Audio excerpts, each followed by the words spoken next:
Nakakita na ba kayo ng halos isang buong bayan sabay-sabay na naghihintay sa ulan?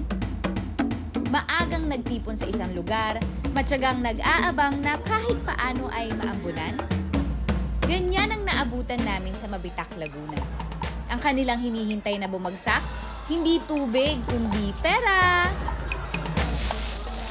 Yan ang pasabog na tampok sa selebrasyon ng Three Kings Festival.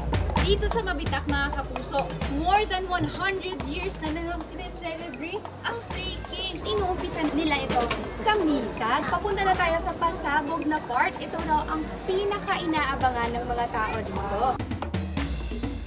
Only in Mabitak ako nakakita ng ganitong karaming pera.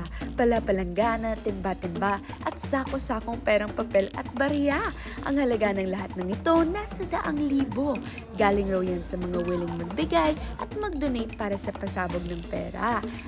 Taga Mabitak ka man o dayo, bata o matanda, ang pera na iyong masasalo, iyong-iyo na.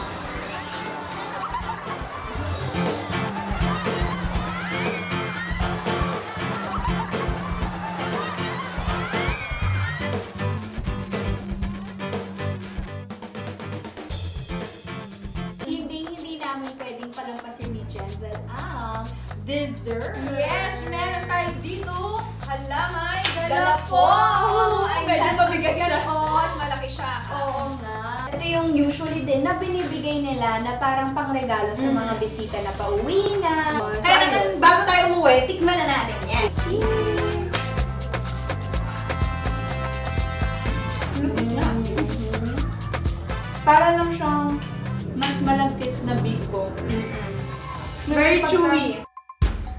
Talagang dinarayo at inaabangan taon-taon ang selebrasyon nila rito. Kaya naman para sa mas masaganang pagsasaya, Happy Three Kings!